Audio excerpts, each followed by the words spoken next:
Bonjour, c'est Ed pour la revue aujourd'hui de LeadJust 2, un kit réalisé par Elif qui comprend une batterie de 2600 mAh et un atomiseur Subhome. C'est un kit qui m'a été envoyé par Gearbest pour cette revue et que vous trouverez sur gearbest.com pour 25,50 $. Le tarif est super intéressant, on va le voir s'il tient ses promesses. Dans la boîte, vous trouverez bien entendu l'atomiseur et la batterie, que l'on va voir en détail tout à l'heure, ainsi que quelques accessoires. Un cordon micro USB qui va vous permettre de recharger la batterie. Elle se recharge en 3 heures sur un adaptateur secteur. A noter également que vous pourrez vaper en même temps que vous rechargerez avec ce kit. Également un petit anneau en silicone qui vous permet de régler l'arrivée d'air sur le réservoir, on le verra tout à l'heure. Et un mode d'emploi, il est réalisé en français et en anglais. Cela étant, le kit est tellement simple d'utilisation que vous n'y ferez probablement pas plus d'usage que ça. Puisque c'est un kit, on va commencer par l'assembler, voir à quoi ça ressemble. Ça donne ça. Le kit est réalisé en inox brossé. La finition est très bonne, pas d'accro, pas de traces d'usinage sur l'ensemble du produit. Il est en 22 mm, ce qui veut dire que la batterie comme l'atomiseur pourront se monter sur d'autres modes ou atomiseurs selon, sans souci. La finition est agréable et on va commencer par voir en détail la batterie. Une batterie donc de 22 mm, elle fait 81 mm de haut pour vous donner un ordre d'idée. C'est à peine plus grand qu'une batterie 18650 et un connecteur. Le connecteur justement c'est la bonne surprise de ce kit puisqu'il est monté sur ressort. La connexion est excellente et vous pourrez facilement monter n'importe quel atomiseur, il sera flush sur cette batterie. Au dos de la batterie, un trou d'évent et un logo. Sur le côté, la prise USB qui va donc vous permettre de recharger la batterie en 3 heures, ainsi qu'une petite diode qui s'allume en rouge quand vous rechargez. Un petit détail de finition, les bords de cette prise USB sont un petit peu, je dirais pas tranchants, mais désagréables. Ça aurait été mieux qu'ils soient poncés un petit peu. De l'autre côté, le seul et unique bouton de cette batterie. Il est en plastique, il bouge un petit peu. Quand on secoue, ça fait un petit gling-gling. Mais globalement, ça fonctionne très bien. Pour mettre la batterie en route, il suffit d'appuyer comme d'habitude 5 fois sur le bouton. Là, je viens de l'éteindre parce qu'elle était déjà allumée. On rallume 5 fois, ça clignote. Quand vous allez vaper, les deux diodes du dessus vont s'allumer de manière continue si la batterie est pleine et vont clignoter de plus en plus vite au fur et à mesure où le niveau de l'accumulateur va descendre. Une fois que l'accumulateur est déchargé, la batterie s'arrête, c'est qu'il est temps de recharger. On a donc une protection contre la décharge excessive de la batterie sur donc cette batterie. On a également une protection contre les courts-circuits et cette batterie accepte les résistances jusqu'à 0,2 ohms. Elle accepte donc le Subhome, cela étant c'est une batterie qui n'est pas réglable. La tension de sortie est constante, au départ 4,2 volts, et va ensuite baisser progressivement jusqu'à 3,3 volts, le niveau minimum donc pour cette batterie. Ce qui veut dire que là, vous ne pouvez pas régler la puissance envoyée à votre atomiseur et elle va dépendre de la résistance que vous avez mis dessus. Le maximum donc pour cette batterie est de 50 watts, elle a une protection au-delà. Si vous utilisez la résistance fournie d'origine avec le réservoir, qui est une résistance donnée pour 0,3 ohms, mais que j'ai mesuré en fait à 0,25 ohms, avec donc une résistance de 0,25 ohms, vous aurez 50 watts en sortie. Par contre, si vous utilisez une résistance de 0,5 ohms, la puissance de sortie va tomber à 30 watts. Si vous utilisez une résistance de 0,8 ohms, il y aura 20 watts à la sortie de la batterie. Cela évidemment batterie pleine, au fur et à mesure où vous allez l'utiliser, la tension de la batterie et donc la puissance vont baisser. Ça fonctionne comme les modes mécaniques, les modes méca. Donc pas de réglage de la puissance et pas de puissance continue sur cette batterie. Toutefois, l'usage, la vape reste agréable très longtemps, au moins sur une bonne moitié de capacité de la batterie. Ensuite, effectivement, on sent clairement la baisse de puissance. Vous pouvez soit recharger pour retrouver la puissance de départ, soit continuer à vaper doucement jusqu'à la fin de la batterie. Une batterie donc très simple, très légère, facile à prendre en main. C'est simple et efficace. L'atomiseur de LeadJust 2 est clairement prévu pour le subohm. La résistance d'origine est de 0,3 ohm.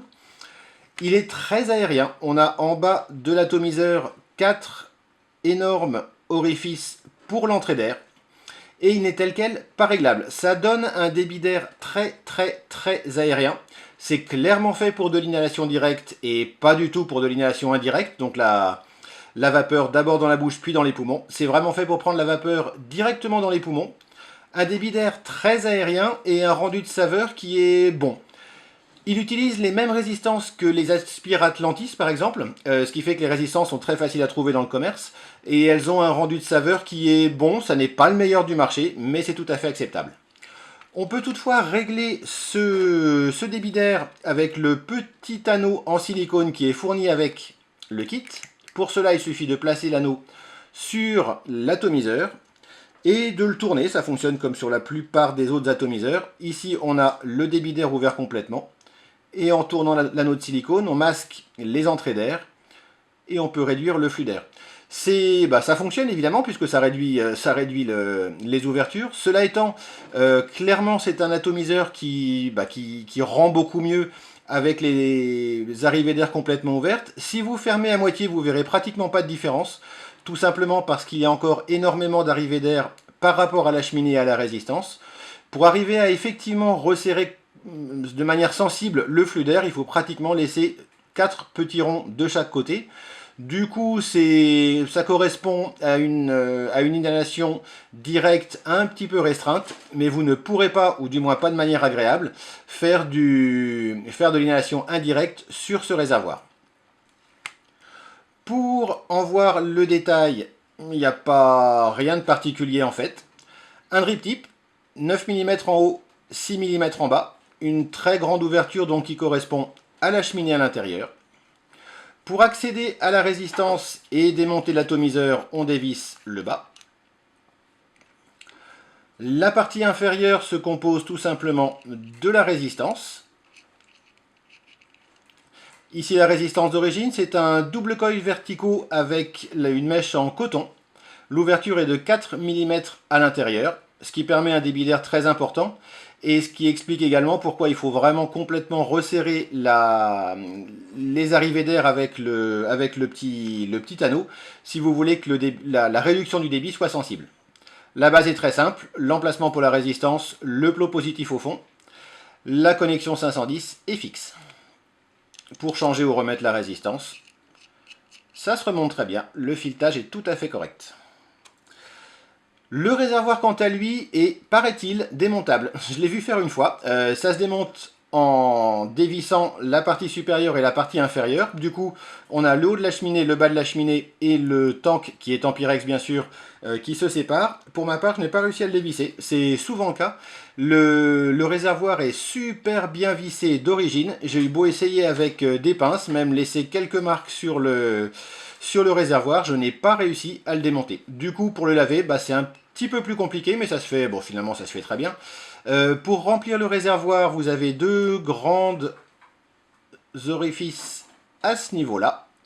Vous pouvez donc le remplir soit avec la bouteille, soit avec une pipette, une seringue, ou même directement verser directement dans le réservoir à partir d'une bouteille sans embout. Ça fonctionne très bien, c'est très facile à remplir. C'est un des avantages globalement de ce kit, c'est vraiment super simple d'utilisation. Une fois que le réservoir est rempli, il suffit de revisser, de remettre la batterie, le drip tip, et c'est prêt à vaper. C'est un kit qui s'adresse à un public un petit peu particulier. À mon sens, si vous commencez la vape, si vous souhaitez arrêter de fumer avec une cigarette électronique, ce kit n'est pas fait pour vous.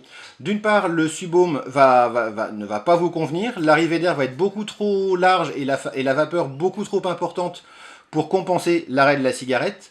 Et la batterie, même si c'est une batterie de 2600 mAh, ne tient pas la journée.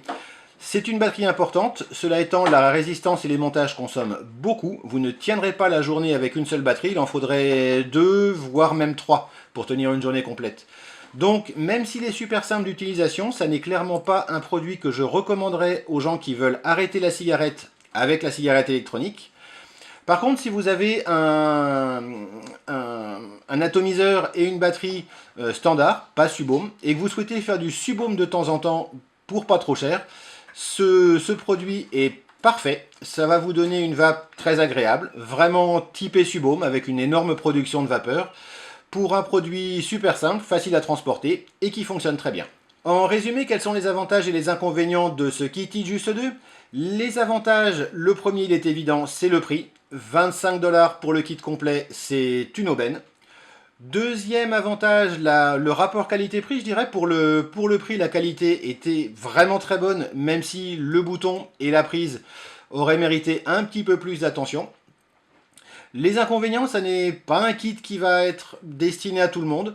Ça ne conviendra pas comme unique dispositif de vape. Par contre, si vous souhaitez un dispositif efficace complémentaire pour faire du Subôme, l'iJuice 2 est parfait. Encore merci à Gearbest de m'avoir envoyé donc ce kit pour cette revue. Vous pouvez trouver donc l'iJuice 2 sur gearbest.com. Vous avez le lien dans la description de cette vidéo. Il me reste à vous souhaiter une excellente vape et à la prochaine.